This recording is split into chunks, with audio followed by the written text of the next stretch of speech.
ایک مسلمان کا جس طرح اللہ تبارک و تعالیٰ کے ساتھ ایک گہرا، مضبوط اور سب سے مستحکم رشتہ ہوتا ہے، اور جس طرح اس کا سب سے مضبوط اور مستحکم رشتہ نبی کریم صلی اللہ تعالیٰ علیہ وسلم کی عالی مرتبت بارگاہ کے ساتھ ہوتا ہے، ان مضبوط رشتوں کے ساتھ ساتھ پھر انسان کے تعلقات معاشرے کے ساتھ ہوتے ہیں، کنبے کے ساتھ ہوتے ہیں، پڑوسیوں کے ساتھ ہوتے ہیں، دوستوں کے ساتھ ہوتے ہیں، استاد شاگرد کا آپس میں رشتہ ہے، پیر مرید کا آپس میں رشتہ ہے، بھائی کا بھائی سے تعلق ہے۔ ان سارے رشتوں کے ساتھ ساتھ انسان کا ایک رشتہ اپنے آپ کے ساتھ بھی ہوتا ہے۔ انسان کا اپنے نفس کے ساتھ، اپنی ذات کے ساتھ بھی تعلق ہوتا ہے۔ نبی کریم صلی اللہ تعالیٰ علیہ وسلم نے ایک لفظ کہہ کے نا کہ تم پر تمہاری ذات کا بھی حق ہے، تم پر تمہارے نفس کا بھی حق ہے، تو ہم پر ہمارے حقوق بھی نبی کریم نے مقرر فرما دیے۔ جناب عبداللہ ابن عمر خود فرماتے ہیں کہ سرکار نے مجھ سے پوچھا کہ عبداللہ یہ بات ٹھیک ہے کہ تم ہر روز ہی نفلی روزہ رکھتے ہو اور ہر رات ہی نفلی عبادت کرتے ہو؟ تو میں نے عرض کیا یا رسول اللہ صلی اللہ تعالیٰ علیہ وسلم ایسا ہی ہے۔ اللہ کے پیارے حبیب علیہ الصلوۃ والسلام نے فرمایا ایسا نہ کرو۔ وہ نفلی روزہ رکھتے تھے، ہر روز ہر رات نفلی عبادت کرتے تھے، تو محبوب نے ان سے تصدیق کرانے کے بعد فرمایا ایسا نہ کرو، کبھی روزہ رکھا کرو، کبھی افطار کیا کرو، اور فرمایا کبھی نماز پڑھا کرو، کبھی سو جایا کرو۔ کیوں؟ اس لیے کہ حضور فرمانے لگے تمہارے جسم کا بھی تم پر حق ہے، تمہاری آنکھ کا بھی تم پر حق ہے کہ اسے نیند آتی ہے، تمہاری بیوی کا بھی تم پر حق ہے، اور فرمایا تم سے جو ملاقات کرنے کے لیے آتا ہے اس کا بھی تم پر حق ہے۔ تو یہ لفظ کہہ کے کہ تمہارے اپنے اوپر بھی حقوق ہیں، تمہاری ذات کے بھی تم پر حق ہیں۔ بعض لوگ تصوف اور طریقت کے نام پر بہت مشکل باتیں کرتے ہیں اور بہت مشکل باتیں سناتے ہیں، اور بعض لوگ پھر ان باتوں کا بڑا سخت اور مشکل معنی بھی لیتے ہیں کہ بڑی شدید جد و جہد کرنی چاہیے، ہمیشہ راستہ وہی اختیار کرنا چاہیے جو مشقت والا ہو، ہمیشہ وہی کام کرنے چاہیے جن کے اندر زیادہ دشواری ہو۔ ٹھیک ہے، بعض اوقات مشقت والے کام، مجاہدے والے کام انسان کی نفس کی تربیت کے لیے بڑے اچھے ہوتے ہیں، لیکن ایسی مشقتیں، ایسے مجاہدے جو انسان کو اتنا کمزور کر دیں کہ وہ ضرورت کے جو حقوق ہیں وہ بھی پورے کرنے کے قابل نہ رہے، اس کی صحت پر ہی اثر انداز ہو جائیں، وہ آنے جانے والوں سے ملنے کے قابل ہی نہ رہے، وہ دیگر اس کے ذمے جو اس کے خاندان کے، قبیلے کے بال بچوں کے حقوق ہیں وہ ادا ہی نہ کر سکے، تو اسلام اس کی بھی اجازت نہیں دیتا۔ خود ساختہ تصوف اور خود ساختہ طریقت کا جو مفہوم لوگوں نے بنا لیا ہے وہ مفہوم بھی درست نہیں ہے۔ ہمارے بزرگ تھے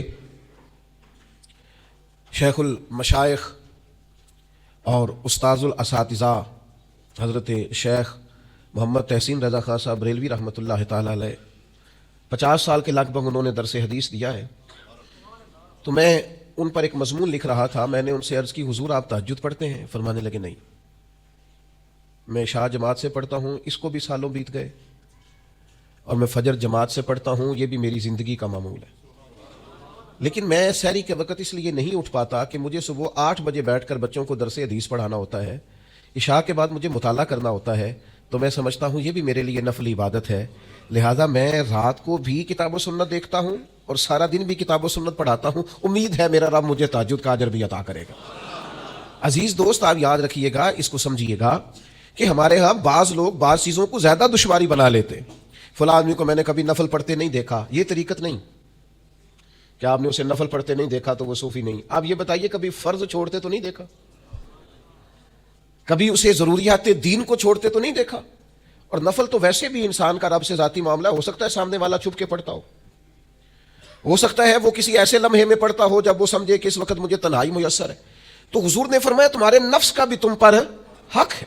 جن چیزوں کو اللہ رسول نے جائز قرار دیا ہے وہ کوئی شخص بھی استعمال کرتا ہے تو اس کو کوئی شخص ناجائز کر سکتا نہیں، کسی کو بھی اس کا اختیار اور حق حاصل نہیں ہے۔ بلکہ صحیح بخاری کے اندر سیدہ عائشہ صدیقہ رضی اللہ تعالیٰ عنہ کی ایک روایت موجود ہے، آپ فرماتے ہیں نبی پاک صلی اللہ تعالیٰ علیہ وسلم نے کوئی کام کیا، بعد میں رخصت دے دی، اجازت دے دی، فرمایا چاہے کرو چاہے نہ کرو، نہ کرنے کی اجازت دے دی، پہلے سرکار نے کیا۔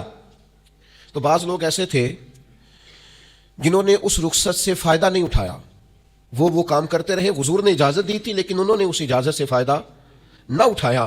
تو نبی کریم علیہ السلام کو جب اس بات کا علم ہوا تو محبوب نے اللہ کی حمد کی اور حضور فرمانے لگے یہ بعض لوگوں کو کیا ہو گیا ہے کہ وہ ان کاموں سے بچتے ہیں جو میں کرتا ہوں، یعنی جس رخصت اور گنجائش پر میں عمل کر رہا ہوں اللہ کا محبوب ہو کے، وہ اس چیز کو چھوڑ رہے ہیں، اس سے احتراز برت رہے ہیں حالانکہ میں اجازت دے رہا ہوں۔ اور پھر اللہ کے حبیب علیہ السلام نے کیا خوبصورت انداز میں اس سارے مفہوم کو اتنا سمیٹا کہ اس کو ہمیشہ کے لیے بند کر دیا۔ اللہ کے محبوب فرمانے لگے مجھے اللہ کی قسم میں تم سب سے زیادہ رب کو جانتا ہوں اور میں تم سب سے زیادہ اللہ سے ڈرتا ہوں۔ تو جب میں کسی گنجائش پہ عمل کر رہا ہوں، جب میں کسی ضرورت پر عمل کر رہا ہوں، وہ یہاں ایک دوست تشریف لائے ہمارے پاس تو وہ ہمیں مشورہ دینے لگے کہ آپ کے ہاں بچوں کو چھٹی ہوتی ہے تو وہ تقریباً 1.5 دن بنتا ہے، ظہر کی نماز کے بعد ہفتے کو وہ چلے جاتے ہیں اور اتوار کا سارا دن وہ چھٹی میں رہتے ہیں، تو یہ 1.5 دن پورا ان کا ضائع ہوتا ہے۔ تو یہ تو معاملہ ٹھیک نہیں ہے، اس طرح تو ایسا ہے نا کہ مدارس دینیہ میں کیا کام ہے چھٹی کا؟ تو میں نے ان سے کہا ہو سکتا ہے مدرسے کے طالب علموں کو بھی نیند آتی ہو سکتا ہے ان کا بھی کبھی کسی گراؤنڈ میں جا کے کھیلنے کو جی چاہتا ہو سکتا ہے یہ بھی اسی طرح کے لوگ ہوں جس طرح کے عام بچے ہوتے ہیں، ہو سکتا ہے وہ ساری خواہشات ان کے اندر بھی پائی جاتی ہوں جو باقی لوگوں کے اندر پائی جاتی ہیں۔ آپ وہ پابندیاں کیوں لگاتے ہیں جو پابندی اللہ رسول نے نہیں لگائی؟ جس چیز کو شریعت نے بین نہیں کیا ہم کون ہوتے ہیں اس کو بین کرنے والے؟ سمجھیں؟ ہاں ایک بات ضرور ہے، ہم اپنے وجود کے مالک نہیں ہیں، اس کا مالک اللہ ہے، وہ خالق ہے ہم مخلوق ہیں، وہ معبود ہے ہم اس کے عابد ہیں، وہ ہمارا مالک ہے۔ ہمیں اپنے نفس کو اپنے وجود کو اس کی فرما برداری میں رکھنا۔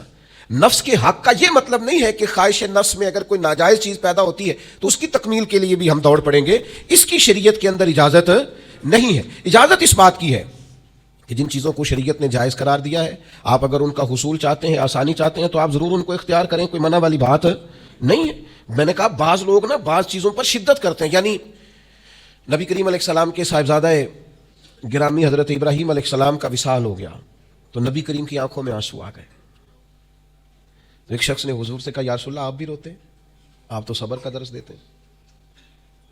تو نبی کریم نے فرمایا یہ جو آنسو نکل آئے ہیں نا یہ بیٹے کی محبت کی علامت ہے، باقی فرمایا میرے دل اور زبان پر وہی ہے جس سے میرا رب راضی ہوتا ہے، میں اللہ سے کوئی شکوہ نہیں کر رہا، اس کی تقدیر پر راضی ہوں، لیکن یہ کہ جو انسان پر اللہ تعالیٰ نے کچھ فطری محبت رکھی آپ اس کو بھی قبول نہیں کرتے بعض لوگ، تو کچھ لوگ بعض لوگوں پر زیادہ شدت کرتے ہیں، بعض لوگ بعض چیزوں کے معاملے میں زیادہ شدت کا۔ حضرت عمر کو نبی پاک نے کچھ نذرانہ دینا چاہا، ہدیہ دینا چاہا، ایک ہے آپ کسی سے مانگتے ہیں، ایک ہے کوئی آپ کو دیتا ہے، ان دونوں باتوں میں وہ جو تحفہ لینا دینا ہے اسے تو حضور نے فرمایا محبت بڑھتی ہے۔ تو حضرت یہ صحیح بخاری میں موجود ہے، نبی کریم نے کچھ دیا تو حضرت عمر عرض کرنے لگے نہیں یا رسول اللہ ضرورت نہیں، تو محبوب نے فرمایا جو بن مانگے ملے وہ تو اللہ کی طرف سے ہے۔ وہ ایک صاحب مجھے کہنے لگے فلاں صاحب کہتے ہیں ہم چندہ نہیں مانگتے، تو میں نے کہا وہ زیادہ نیک ہونا چاہتے ہیں، کوئی حرج والی بات نہیں، وہ چندہ نہیں مانگتے، وہ زیادہ پرہیزگار ہونا چاہتے ہیں، زیادہ آگے بڑھنا چاہتے ہیں، ورنہ نبی پاک نے تو اعلان کیا ہے کہ تبوک پہ جانا ہے، مجاہدوں کو چندے کی ضرورت ہے، اعلان کیا کہ نہیں کیا رسول پاک نے؟ تو آپ اس کو علماء کی توہین کا پہلو بنائیں گے؟ رسول اللہ صلی اللہ علیہ وسلم نے اعلان نہیں فرمایا؟ اگرچہ مالک کے کل ہیں لیکن حضور نے اعلان کیا، اور قرآن مجید میں تو کفار نے شکوہ کیا ہے کہ رب ہم سے مانگتا ہے معاذ اللہ، اس کا معنی یہ ہے کہ اللہ فقیر ہے ہم غنی ہیں، یا آپ 28ویں پارے میں دیکھ لیں کہ رب کہتا ہے قرض حسنہ دو، تو آپ کیا معاذ اللہ یہ آیتیں دے کے اللہ پر تنقید کریں گے؟ معاذ اللہ ثم معاذ اللہ، نقل کفر نباشت کہ اللہ لوگوں سے کہتا ہے میرے راستے میں خرچ کرو، اور ایک جگہ نہیں جگہ جگہ کہتا ہے۔ آپ کچھ زیادہ نیک ہونا چاہتے ہیں، یعنی جس بات کا اللہ اعلان کر رہا ہے وَمِمَّا رَزَقْنَاهُمْ يُنْفِقُونَ، جو میں نے تمہیں دیا ہے میری راہ میں خرچ کرو، جس کا حضور اعلان کر رہے ہیں۔ ایک شخص کھڑا ہو کے کہتا جی ہو مولوی چندے مانگتے ہیں، او خدا کے بندے جو کام عین کتاب و سنت میں موجود ہے تم کو ضرورت سے زیادہ نیک ہونا چاہتے ہو تو یہ تمہارا خود ساختہ دین ہے، یہ رسول اللہ کا دین نہیں ہے، یہ تمہارا، اور لوگ ہیں کہ کہہ رہے ہیں واہ واہ بڑی بات ہے۔ تو اس لیے ہمارے وجود کا بھی ہم پر حق ہے۔ چند ایک نفس کے حقوق آج بیان کرنے۔ سب سے پہلا ہمارے نفس کا ہم پر حق یہ ہے کہ ہم اپنے آپ کو پہچانیں، اپنی صلاحیتوں کو پہچانیں، اپنے اوپر غور کریں۔ قرآن مجید نے ارشاد فرمایا کہ بل الانسان علی نفسہ بصیرہ، فرمایا بلکہ انسان خود اپنے اوپر گواہ ہے، اسے اپنا پتہ ہے، بہانے بنائے تو بات الگ ہے، یہ خود پر گواہ ہے، اسے خبر ہے۔ انسان عالم اصغر ہے، ہم نہ اپنے آپ کو پہچانتے نہیں، ہمیں اپنی خوبیوں کا پتہ نہیں ہوتا۔ یہ جو ہم استاذ کے پاس جاتے ہیں نا، یہ جو ہم مرشد کے پاس جاتے ہیں نا، وہ ہمیں نکھار کے نا تو وہ ہماری خوبیاں ہماری آنکھوں کے سامنے کر دیتے ہیں کہ یہ تمہارے اندر صلاحیت ہے۔ وہ تراش کے نا پتھر کو تو اسے ہیرا بنا دیتے ہیں۔ وہ نکموں کو کام کا بنا دیتے ہیں. وہ کیا کرتے ہیں کہ وہ ہمیں ہمارے اپنے آپ سے آگاہ کر دیتے ہیں. یعنی ہے وہی تیرے زمانے کا امام برحق جو تجھے حاضر و موجود سے بیزار کرے اور موت کی شکل میں دکھلا کے تجھے جلوہ یار زندگی تیرے لیے اور بھی دشوار کرے. وہ جو تیرا جینا اوکھا کر دینا, مشکل نہیں میں کہتا اگرچہ اردو ہے لیکن مشکل اور اوکھا, یہ اوکھا ذرا زیادہ وزنی ہے. جو جینا اوکھا کر دے وہ درویش ہوتا ہے جو تیرے لیے مشکل کر دے. بھائی اپنے آپ کو پہچانے, اپنے اوپر غور کریں. اللہ تعالیٰ نے بنایا ہے اور بنانے والا کہتا ہے لقد خلقنا الانسان فی احسن تقویم. بنانے والا کہتا ہے میں نے تجھے بڑی بہترین ساخت میں بنایا. او انسان میں نے تجھے بڑا ہی سونا بنایا. کوئی تیرے ناک پر تنقید کرے تو کرے, تو کہے تجھے پتہ نہیں یہ چاہت کس کی ہے, میں مرضی سے نہیں بنا, یہ بنانے والے نے بنایا ہے. اس نے تجھے سونا بنایا, تو اپنے آپ کو پہچانتا ہی نہیں. تو جو ہے نا خدا جانے بلندی ہے کہ پستی پر جہاں میں ہوں وہاں کوئی نہیں ہے. تو اپنے قد سے بھی پیار کر, تو اپنے رنگ سے بھی پیار کر, تو اپنے وجود کی ساخت سے بھی پیار کر. اور پھر وہ کہتا ہے تجھے بنایا, باقی سارا کچھ تیرے لیے بنایا. هو الذی خلق لکم ما فی الارض جمیعا. رب کہتا ہے زمین میں جو کچھ ہے نا میں نے سارا تیرے لیے بنایا. تجھے اللہ رسول کے لیے بنایا ہے اور باقی زمین میں جو کچھ ہے وہ سارا تو پہچانتا ہی نہیں. یہ ہر چیز مسخر ہے تیرے سامنے. اتنا بڑا ہاتھی ہوتا ہے اور ایک عام آدمی ہلکی سی چھڑی لے کے اسے چلا رہا ہوتا ہے. اونٹ کتنا لمبا چوڑا وزنی ہوتا ہے لیکن ایک عام آدمی اس کے ناک میں نکیل ڈال کے اسے گھما رہا ہوتا ہے. کتنی بڑی بھینس ہوتی ہے لیکن چھوٹے سے بچے نے مہار پکڑی ہوئی ہوتی ہے. ایک عام آدمی پائلٹ بن کر جہاز پہ بیٹھتا ہے اور منوں ٹنوں کے حساب سے وزن ہے, افراد ہے, لیکن ہواؤں پر سواری کر کے اسے چیرتا ہوا وہ مہینوں کی منزلیں گھنٹوں میں طے کر کے کراس کرتا ہے. تسخیر کائنات کے لیے تجھے بنایا ہے, تو سو رہا ہے, تو جاگتا ہی نہیں, تو اپنے آپ کو پہچانتا ہی نہیں. اقبال سے کسی نے کہا میں رب تک جانا چاہتا ہوں, تو اقبال کہنے لگے عجب نہیں کہ خدا تک تیری رسائی ہو, پر تیری نظر سے تو پوشیدہ ہے آدمی کا مقام. تو بندے کے مقام کوئی نہیں سمجھ سکا ابھی تک. من عرف نفسہ فقد عرف ربہ. درویش کہتے ہیں جو اپنے آپ کو پہچان گیا وہی تو اپنے رب کو پہچان گیا. اپنی قدر کو پہچانے, اپنی اہمیت کو پہچانے. آپ کے اندر بڑی صلاحیتیں پنہا ہیں, چھوٹی چھوٹی باتوں میں پریشان ہو گئے, کام نہیں ملتا, کاروبار نہیں چلتا, اور تیرے پاس بڑا کچھ ہے یار, کام نہیں بھی ملتا. تو اگر وقتی طور پر کوئی حالات خراب ہے تو اپنا قد کاٹ تو دیکھ, اپنا حسن تو دیکھ, اپنی سوچ تو دیکھ, تفکرات تو دیکھ. تجھے بنانے والے نے کوئی کمی چھوڑی نہیں, اس نے کمال کر دیا ہے, قدرت نے رنگ بھر دی ہے تیرے وجود میں. کبھی تو اپنے رب کے شاہکار ہونے کی نظر سے اپنے آپ کو دیکھے, تجھے اپنے آپ سے پیار ہو جائے, تجھے اپنے آپ سے محبت ہو جائے. وہ میں کبھی تنقید کیا کرتا تھا کہ یہ جوان شیشوں اور آئینوں کے سامنے بڑی دیر تک کھڑے رہتے ہیں. تو ایک دن ایک سادے سے بزرگ مجھے کہنے لگے یہ جو آئینے کے سامنے کھڑا ہے نا یہ بھی رب کی تخلیق کوئی دیکھ رہا ہے. یہ کہہ رہا ہے کریم نے کمال نہیں کر دیا مجھے بنانے والا, حد نہیں کر دی, کیا حسن کے جلوے, کیا خوبصورتی اور کیا نورانیت اس نے پیدا کی ہے انسانی, اور پھر یہ جو دیا بن مانگے دیا. ایک بات یہ کہ اپنے نفس کو پہچانے, اور دوسری بات یہ ہے کہ عزت نفس کا بھی خیال کریں, اپنے آپ کو رسوا نہ کریں. اللہ نے عزت دی ہے تو اپنے آپ کو ذلت کی جگہ پر کھڑا نہ کریں, تہمت والی جگہ پہ اپنے آپ کو کھڑا نہ کریں. کبھی اپنے آپ کو اتنا کمزور نہ کریں. جھکنا ہے رب رسول کے سامنے, بلا وجہ دنیا داروں کے, سیٹھوں, نوابوں کے اور وزیروں مشیروں کے سامنے اپنے آپ کو رسوا نہ کریں. کسی کی گاڑی کے پیچھے بھاگ کے اللہ کی دی ہوئی شان کو کمزور نہ کریں. ذلت کی جگہ پہ اپنے آپ کو کھڑا نہ کریں. شریعت اسلامیہ نے مومن کا وقار کیا بیان کیا ہے. رب کریم نے فرشتوں سے جب مشورہ کیا تھا نا بندہ بنانے کے لیے, انسان کی تخلیق کے لیے, تو وَإِذْ قَالَ رَبُّكَ لِلْمَلَائِكَةِ إِنِّي جَاعِلٌ فِي الْأَرْضِ خَلِيفَةً. اللہ نے فرشتوں سے فرمایا میں زمین پہ اپنا نائب بنانا چاہتا ہوں. اوہو, کبھی آپ اس کو سمجھ جائیں نا کہ یہ عزت کا تاج کیا ہے. رب کہتا ہے میں نے تجھے زمین پر اپنا خلیفہ بنایا ہے, تو نائب ہے میرا. اور کتنا تو پروقار ہے اور تو کتنا طاقتور ہے انسان, تیرے اندر کتنی صلاحیتیں ہیں. سورہ احزاب میں اللہ کریم فرماتے ہیں رب نے اپنی امانت زمین و آسمان پر رکھنی چاہیے تو زمین و آسمان نے انکار کر دیا اللہ کی امانت کو اٹھانے سے. وَحَمَلَهَا الْإِنسان, اور انسان نے اس امانت کو اٹھا لیا. کہا مالک میں تیری امانت اٹھاؤں گا, میں تیرا نام لے کے گلیوں میں گھوموں گا, میں تیری توحید کے ڈنکے بجاؤں گا. حضرت انسان نے کہا میں تیرے نام کے نعرے لگاؤں گا, میں تیری عبادت کروں گا, میں تیرے لیے نکلوں گا, میں تیرے لیے خیرات کروں گا, میں تیرے رستے میں اپنی صلاحیت. وَحَمَلَهَا الْإِنسان, انسان نے امانت اٹھائی اور کہا مالک میں نکلوں گا تیرے نام کی سربلندی کے لیے, میں تیرے نام پر جہاد کروں گا. اگر جان دینی پڑی تو دعائیں مانگ مانگ کے کہوں گا مالک میں تیرے رستے میں شہید ہونا چاہتا ہوں. اللہ کی امانت کو حضرت انسان کیوں اپنے آپ کو رسوائی والی جگہ پہ کھڑا کرے, کیوں کمزور کرے؟ بہت پہلے کہا تھا, فقیر آدمی ہوں, جو باتیں کہتا ہوں کوشش کرتا ہوں سوچ سمجھ کے کہوں. بہت پہلے کہا تھا میں نے کہ جو اپنی برادری کو بڑا جانتا ہے اس کی زیادتی نہیں, زیادتی اس کی ہے جو اپنی برادری کو سب سے چھوٹا جانتا ہے. تو بڑا نالائق ہے, تو کہتا ہے میں چھوٹی برادری میں پیدا ہوا ہوں. تو مرضی سے پیدا ہوا ہے, یہاں تجھے تیرے رب نے پیدا کیا ہے. جو ماں تیرے, میں نے ایک دفعہ کہا کچھ دوستوں سے, کہنے لگے کدھر جا رہے ہیں؟ میں نے کہا اپنے والد صاحب کے مزار پہ. کہنے لگے پیر تھے؟ میں نے کہا نہیں. عالم تھے؟ میں نے کہا نہیں. کسی بہت بڑے ادارے میں کسی صدر نشین کی سیٹ پہ بیٹھتے تھے؟ میں نے کہا نہیں. وہ ٹریکٹر پر بیٹھ کر کھیتوں میں ہل چلاتے تھے, شام کو بھینسوں کا دودھ دھوتے تھے.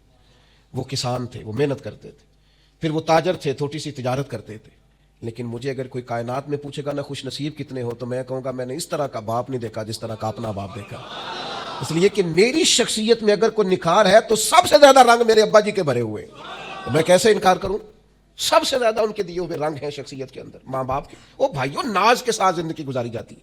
کبھی اپنے آپ کو رسوائی والی جگہ پہ کھڑا نہ کریں, کبھی اپنے آپ کو کمزور نہ کریں, مضبوط رہیں, طاقتور رہیں.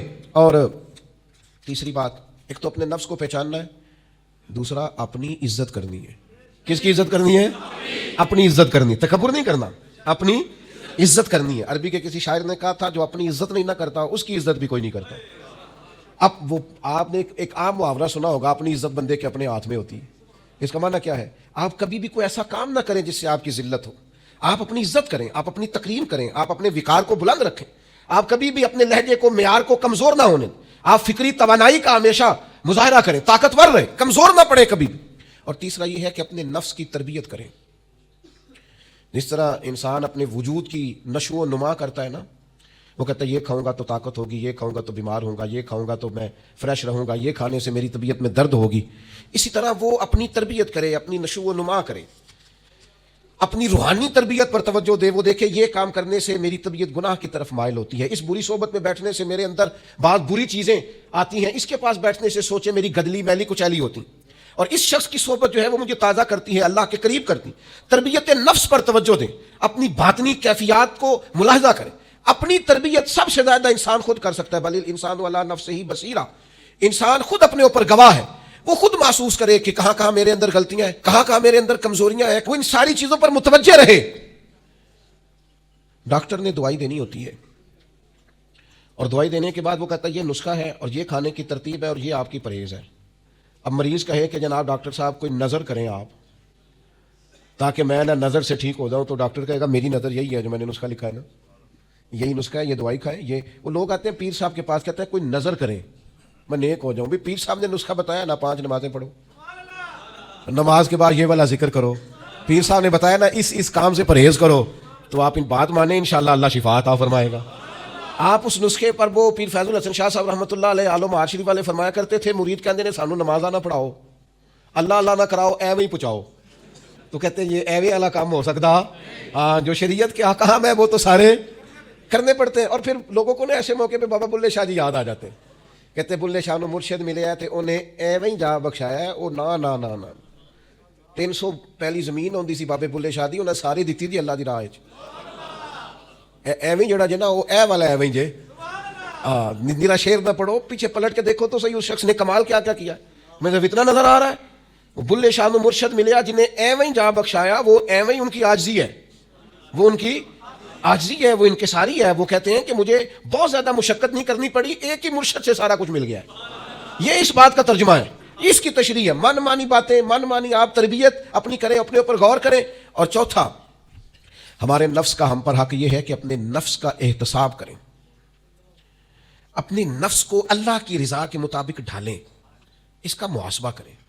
جو لوگ حساب کتاب نہیں نہ رکھتے, ہمارا ادارہ ذرا بڑا ہوا ہے تو ہم نے اسپیشل اکاؤنٹ میں پکا بندہ رکھ لیا ہے. پہلے ایک دوست کام کرتے تھے رضا کارانہ طور پر, شام کو بیٹھتے حساب کتاب کر دیتے. کمیٹیوں میں ایک شخص کیشیئر ہوتا ہے. پھر اب ادارہ بڑا ہو گیا, نظم بڑا ہو گیا, کام بڑا ہو گیا. اب وہ ایک آدمی شام کو اگر بیٹھے گا تو کرے گا نہیں, تو مستقل ایک صاحب ہیں جو ڈیوٹی کرتے, نظام کو دیکھتے. کیونکہ اگر حساب کتاب نہ رہے تو چیزیں ٹھیک چل سکتی. سب سے زیادہ وہ تاجر ناکام ہوتا ہے جو کمائی کرے اور خرچ کا حساب ہی نہ رکھے, جس کو پتہ ہی نہ ہو آمدن خرچ میں بیلنس کیا ہے. اس لیے حضرت عمر رضی اللہ تعالیٰ عنہ ارشاد فرماتے ہیں اپنا حساب کرو اس سے پہلے کہ قیامت میں تمہارا حساب کیا جائے. اپنے نفس کا محاسبہ ضرور. ہم نہ ساری زندگی دوسروں کا حساب کرتے رہتے ہیں, فلاں کہاں سے کماتا ہے, کہاں کھاتا ہے, کہاں پہنچ گیا, کون سی سیاست کی, کس کے پاس اٹھتا بیٹھتا ہے, کہاں سے آتا جاتا ہے, چلاک بڑا ہے, فلاں سے مل گیا, اور ساری زندگی دوسروں کا خیال رکھتے گزر گئی. اس سے زیادہ بھی کبھی اپنا رکھا ہوتا نا, تو بات کہاں سے کہاں پہنچ جاتی. محاسبہ نفس کرنا, اور کتنا کرنا ہے, اس نفس کو قابل بنانا ہے. حضرت سیدنا عبداللہ ابن سلام رضی اللہ تعالیٰ عنہ لکڑیوں کا گٹھا, پرانے زمانے کے اندر ایندھن لانا, لکڑیاں اکٹھی کر کے لانا, یہ بھی روزمرہ کی ڈیوٹیوں میں سے ایک ڈیوٹی ہوتی تھی. وہ ڈیوٹی آج کل ہم ماہانہ گیس کا بل دے کے پوری کرتے ہیں. یہاں اب بھی اس کی ایک صورت ہمارے پاس ہے کہ بہت سارے لوگوں نے سلنڈر اٹھائے ہوتے ہیں, گیس بھروانے جا رہے ہیں. تو اس سے کچھ عرصہ پہلے یا آج بھی دیہی ماحول کے اندر بعض لوگ شام کو لکڑیاں اکٹھی کر کے لاتے تھے کہ وہ آئیں گی تو کھانا پکے گا ایندھن کے لیے. حضرت عبداللہ ابن سلام رضی اللہ تعالیٰ عنہ لکڑیاں اپنی پشت پہ رکھے ہوئے ہیں, گھر کی طرف آ رہے ہیں. تو ایک شخص نے آپ سے کہا کہ جناب حد ہو گئی, گھر میں بیٹے بھی موجود ہیں, غلام بھی موجود ہیں, اور آپ یہ کام خود کر رہے ہیں. تو حضرت عبداللہ ابن سلام فرمانے لگے بیٹے بھی موجود ہیں اور غلام بھی موجود ہیں, اور ایک بات اور بھی شامل کر رہا ہوں, اللہ کے فضل سے میرے بچے اور میرے خادم میرے فرما بردار بھی ہیں, بات بھی مانتے ہیں. لیکن فرمانے لگے میرا نفس نہ تھوڑا بڑا ہو گیا تھا. یہ مجھے کہہ رہا تھا تو بہت بڑا آدمی ہو گیا ہے, تو بہت بڑا شخص ہو گیا, تیری بڑی شخصیت ہو گئی ہے. فرمایا یہ جو ذرا لکڑیوں کا گٹھا پشت پہ رکھا ہے نا, یہ رکھا پشت پہ ہے, لیکن ذرا حساب اپنے نفس کا کر رہا ہوں, محاسبہ نفس کر رہا ہوں, اسے سمجھا رہا ہوں کہ اتنا بڑا ہونے کی ضرورت. ہمارے بزرگ فرمایا کرتے تھے آخر تک اپنے استادوں کی بارگاہ میں حاضری دینی ہے. میرے اساتذہ فرمایا کرتے آخر تک اپنے مشائخ سے جڑے رہنا ہے, آخر تک اپنے اساتذہ کے پاس آنا جانا. کچھ لوگ بے نیاز ہو جاتے ہیں نا, خود عالم ہو گئے اب استاد گئے, خود بڑے ہو گئے اب گئے. کہتے تھے آخر تک جانا, اس لیے کہ بعض لوگوں کے پاس جانے سے انسان کو لگتا ہے کہ نہیں مجھ سے بھی بڑے موجود ہیں. ان کے پاس بیٹھنے سے احساس ہوتا ہے کہ میں اتنا بڑا نہیں ہوں, اور بڑا بھی ہمیشہ وہی ہوتا ہے جس کا کوئی بڑا ہوتا ہے, جس کا کوئی بڑا نہیں وہ کیسے بڑا ہوگا. تو اللہ تعالیٰ نے بھی ہمیں قرآن مجید کے اندر یہ حکم دیا, یا ایھا الذین آمنوا اتقوا اللہ ولتنظر نفس ما قدمت لغد. اے ایمان والو اللہ سے ڈرو, اور ہر جان حساب کرے, محاسبہ کرے, دیکھے کہ اس نے کل کے لیے آگے کیا بھیجا. کل کے لیے اپنا حساب کرنا ہے, محاسبہ نفس کرنا. یہ نفس کا حق ہے. جس طرح کپڑے میلے ہو جاتے ہیں تو آپ پریشان ہوتی ہیں کہ یار یہ میلے ہو گئے, بدلنے چاہیے. جوتے ٹوٹ جاتے ہیں تو آپ خیال کرتے ہیں یار مجھے آنا جانا ہوتا ہے, یہ مجھے ٹھیک کرنے چاہیے. تو نفس پر میل کچیل چڑھ جاتی ہے, لوگ حساب ہی نہیں کرتے. باطن سارا گدلا ہو جاتا ہے, لوگ حساب ہی نہیں کرتے. اندر سارا کمزور ہو جاتا ہے, حساب ہی نہیں کرتے. اس نفس کا حساب کرنا ہے, محاسبہ کرنا ہے. اس کا بھی حق ہے, جس طرح آپ کے جسم کا حق ہے کہ لباس ٹھیک ہو, جوتے ٹھیک ہوں, آپ نے غسل کیا ہوا ہو, اس طرح آپ کے نفس کا بھی حق ہے. اس کا حق کیا ہے کہ اسے اتنا ٹھیک کر دے, اتنا محاسبہ کریں, اتنی اس کی عادات بہتر کریں کہ وہ رب کی رضا کے مطابق ڈھل جائے, اللہ رسول کی رضا کے مطابق دھل جائے, نکھر جائے, صاف ہو جائے. اس طرح کا ہو جائے کہ جب دنیا سے جانے لگے تو آواز آئے, یا ایتھا النفس المطمئنہ, اے نفس مطمئنہ, ارجعی الی ربک راضیۃ مرضیہ, لوٹ اپنے رب کی طرف, تو اپنے رب سے راضی ہے اور تیرا رب تجھ سے راضی ہے. اس نفس کو اللہ کی رضا کے مطابق ڈھال دیں. حضرت ابراہیم ابن ادم رحمۃ اللہ علیہ ایک دن مریدوں کے بیچ بیٹھے ہوئے تھے, فرمانے لگے دنیا میں جو کچھ ہوتا ہے میری مرضی سے ہوتا ہے. تو سارے مرید آپ کی طرح کے عقیدت مند تو نہیں نہ ہوتے چپ کر کے سن لیں, کچھ سوچتے بھی ہیں, ان کا دماغ فوری طور پر تنقید کی طرف بھی مائل ہوتا ہے. جب آپ نے فرمایا کہ دنیا میں جو کچھ ہو رہا ہے میری مرضی سے ہو رہا ہے, تو کچھ لوگ جو تھے ان کی آنکھیں بتاتی تھیں کہ سوال فوری طور پر آ گیا ہے, ذہنوں کو پریشان کر رہا ہے. تو ایک صاحب نے کہہ لیا حضور یہ بڑا دعویٰ ہی نہیں, دنیا میں جو ہو رہا ہے میری مرضی سے ہو رہا ہے. فرمانے لگے اصل بات نہیں نا, تم نے آگے پوچھا ہی نہیں, میں بتانے لگا تھا. تم کچھ لوگ پریشان جلدی ہو جاتے, اگلا صفحہ پڑھتے نہیں پچھلے پہ ہی پریشان ہو جاتے. کہا دنیا میں جو کچھ ہو رہا ہے میری مرضی سے ہو رہا ہے, اور میری مرضی وہی ہے جو میرے رب کریم کی مرضی ہے. میں نے اپنی مرضی اللہ کی مرضی میں فنا کر دی ہے, لہذا جو کچھ بھی ہو رہا ہے چونکہ میری مرضی وہی ہے جو میرے. یا ایھا النفس المطمئنہ ارجعی الی ربک راضیۃ مرضیہ, اے نفس مطمئنہ لوٹ اپنے رب کی طرف, وہ تجھ سے راضی ہے, اور تو فادخلی فی عبادی, آجا میرے خاص بندوں میں داخل ہو جا. وادخلی جنتی, آنا میں نے تیرے لیے جنت تیار کی ہے, میری جنت میں داخل ہو جا. لیکن کیا کرنا ہے, نفس مطمئنہ. کون سا ایسا نفس تیار کرنا ہے جو اللہ سے راضی ہو اور اللہ اس سے راضی ہو. اس کا محاسبہ کر کے اس طرح کا بنا لیں کہ یہ اس طرح کا ہو جائے کہ جس طرح اللہ اس سے راضی ہے اور یہ اللہ